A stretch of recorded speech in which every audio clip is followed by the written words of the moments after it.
नमस्कार दोस्तों, स्वागत है आपका अपने YouTube channel commerce with VK Rao sir में। दोस्तों, आज हम कक्षा 12 लेखा शास्त्र विषय के भाग एक लाभकारी संस्थाएं एवं साझेदारी खाते की सीरीज को आगे बढ़ाते हुए शुरू करते हैं। अध्याय 1, लाभ न कमाने के लिए स्थापित संस्थाओं ओब्लिक गैर व्यापारिक संस्थाओं का लेखांकन अर्थात accounting for not for profit organisation oblique non trading organisation के तीसरे दिन की क्लास।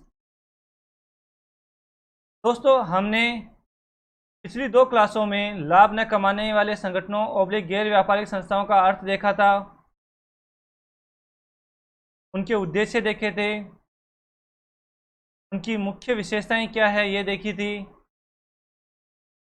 लाभकारी तथा अलाभकारी संस्थाओं में अंतर क्या है ये भी हमने देखा था।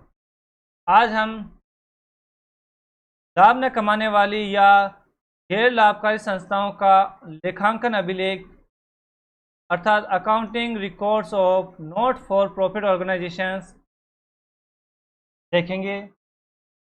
गैर व्यापारिक संस्थाएं अपना हिसाब किताब प्रविष्टि प्रणाली अर्थात डबल एंट्री सिस्टम्स के आधार पर ही रखती है। व्यापारिक संस्थाएं भी डबल एंट्री सिस्टम के आधार पर रखती हैं और गैर व्यापारिक संस्थाएं भी डबल एंट्री सिस्टम के आधार पर ही रखती हैं, किंतु व्यापारिक संस्थाओं की तुलना में गैर व्यापारिक संस्थाओं की लेखांकन पद्धति में भिन्नता होती है, क्योंकि इन संस्थाओं यानी कि गैर व्यापारिक संस्थाओं का उद्देश्य जो होता है वह व्यापारिक संस्थाओं की भांति लाभ कमाना नहीं होता है।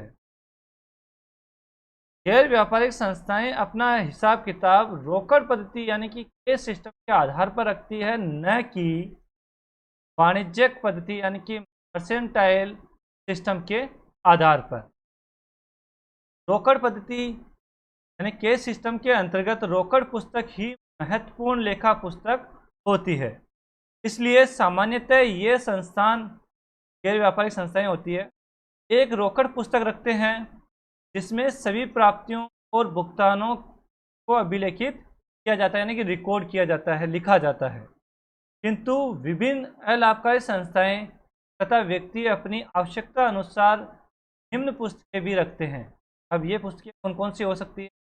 रोकड़ बही, ये सभी लोग रखते हैं। इसमें नकद लेन देनों यानी कि नकद प्राप्तियों एवं नकद भुगतानों का लेखा किया जाता है। स्मरण पुस्तिका मेमोरेंडम बुक्स में उधार प्रकृति के लेन देनों को लिखा जाता है। स्टॉक रजिस्टर, इसमें सभी मूर्त संपत्तियों तथा उपजन्य वस्तुओं जैसे लेखन सामग्री, दवाइयाँ आदि का लेखा किया जाता है। वेतन एवं मजदूरी register, salary and wages register, इसमें जो आप कर्मचारियों को वेतन देते हैं, मजदूरी देते हैं, उसका लेखा रखा जाता है। सदस्य रजिस्टर यानी मेंबर्स रजिस्टर, सदस्यों का पूरा विवरण होता है, उनका नाम, पता, उन्होंने कितना चंदा दिया है, ये सारी चीज़ें उनकी रिकॉर्ड होती है। साथ ही इसमें प्राप्त चंदा, बकाया चंदा कितना है, अग्रिम चंदा कितना है, सबका उल्लेख भी होता है। इसके अलावा इन 5 के अलावा अन्य पंजिकाएं भी रखी जाती है, जैसे चंदा रजिस्टर, अगर चाहे तो चंदा रजिस्टर अलग से रखा जा सकता है। यहाँ पर तो लेखा किया जाता ही है, यहाँ पर भी अलग से रखा जा सकता है। इसके अलावा दाता रजिस्टर, ये जो दान देते हैं उन दानदाताओं का रजिस्टर भी रखा जाता है। शुल्क रजिस्टर, अगर कोई शुल्क होती है तो उस शुल्क रजिस्टर भी अलग से रखा जाता है। आगे लेखांकन अभिलेखों की आवश्यकता या उद्देश्य क्या है, यानी कि लेखांकन जो अभिलेख हम रख रहे हैं उनकी आवश्यकता क्यों महसूस हुई या उनका किन उद्देश्य को हम रखते हैं। गैर व्यापारिक संस्थाओं को निम्न उद्देश्यों के हेतु लेखांकन अभिलेखों की आवश्यकता होती है। पहला, निधि यानी कि फंड के उपयोग पर उचित नियंत्रण रखने के लिए, तो हमारे गैर व्यापारिक संस्थाओं का फंड होता है, कोष होता है, पर उचित नियंत्रण रखने के लिए हमें इन लेखांकन अभिलेखों की आवश्यकता होती है।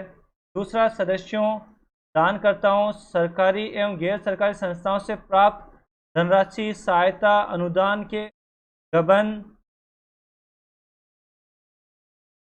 या दुरुपयोग की संभावनाओं को कम करने या इससे बचने के लिए उचित लेखांकन करना जरूरी होता है। वर्ष के अंत में जो वित्तीय विवरण तैयार किए जाते हैं उन्हें तैयार करने में सहायता प्रदान करना। चौथा, वित्तीय परिणामों के बजट प्रावधानों से तुलनात्मक अध्ययन को सुगम यानी सरल बनाना। पांचवा, यह प्रदर्शित करना कि संस्था के उद्देश्य या उद्देश्यों के अनुरूप व्यय हो रहे हैं या नहीं, यानी कि जो संस्था में खर्चे किए जा रहे हैं वे संस्था के उद्देश्य के अनुरूप हैं या नहीं है। छठा, लेखांकन वर्ष के अंत में अधिशेष या आधिक्य यानी कि सरप्लस या कमी यानी कि डिफिसिट की स्थिति की जानकारी प्राप्त करना। और सातवां, सांविधिक या कानूनी अनिवार्यताओं का पालन एवं वित्तीय अनुदान प्राप्त करने के लिए लेखांकन अभिलेख रखे जाते हैं।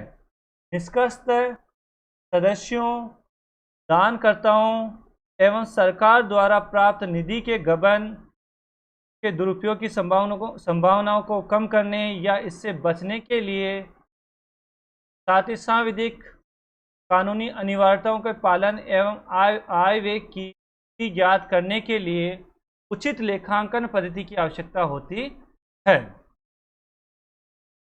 अब देखते हैं लेखे करने का क्रम क्या होता है या लेखे बनाने का क्रम क्या होता है। सीक्वेंस फॉर प्रिपेयरिंग अकाउंट्स, खाते बनाए जाते हैं का क्रम क्या होता है।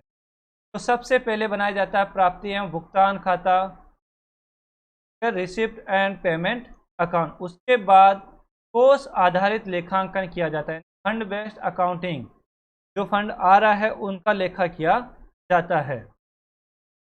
उसके बाद कुछ महत्वपूर्ण मदों का व्यवहार यानी treatment of some important items, जैसे चंदा, दान, भोगजन्य वस्तुओं की राशि ज्ञात करना आदि।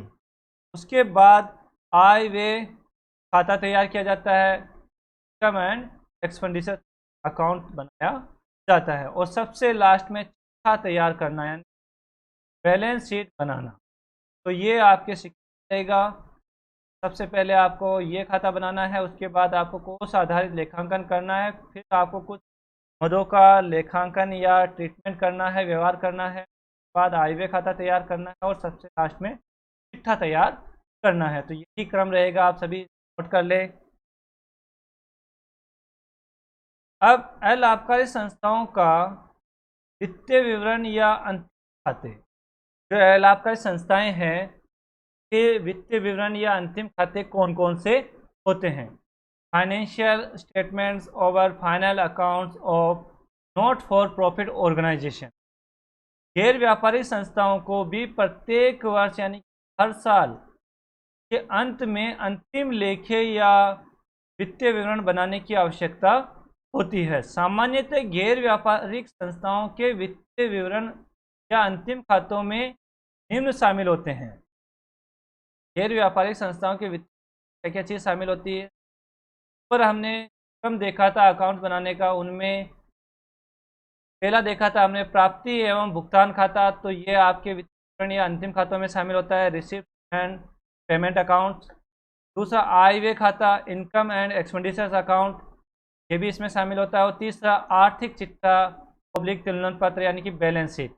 तो ये तीन जो खाते या बैलेंस शीट होते हैं, बैलेंस शीट होती है, ये तीनों मिलाकर एल आबकारी संस्थाओं के अंतिम खातों में शामिल होते हैं। इसके अलावा लेखा बहियों की शुद्धता की जांच के लिए गैर व्यापारिक संस्थाएं तलपट यानी कि ट्रायल बैलेंस भी बनाती है या तैयार करती, जो कि प्राप्ति एवं भुगतान खाते, साथ ही आय व्यय खाता तथा आर्थिक चिट्ठा को तैयार करने में सहायक होता है। ट्रायल बैलेंस भी बनाया जाता है, लेकिन ये वित्तीय विवरणों का भाग नहीं होता है। मोस्टली तीन ही भाग होते हैं गैर व्यापारिक संस्थाओं के वित्तीय विवरणों के। पहला रिसिप्ट एंड पेमेंट अकाउंट, दूसरा इनकम एंड एक्सपेंडिचर्स अकाउंट और तीसरा बैलेंस शीट।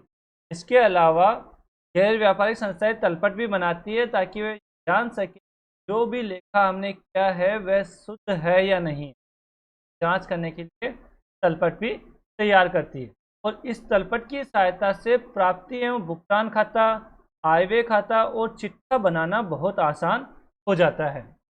आज की क्लास में बस यही पॉइंट हैं। आप सभी विद्यार्थी इन सभी पॉइंट को अच्छे से देख लें और अपनी नोटबुक या नोट पुस्तिका जो है आपकी में इन्हें उतार लें। धन्यवाद।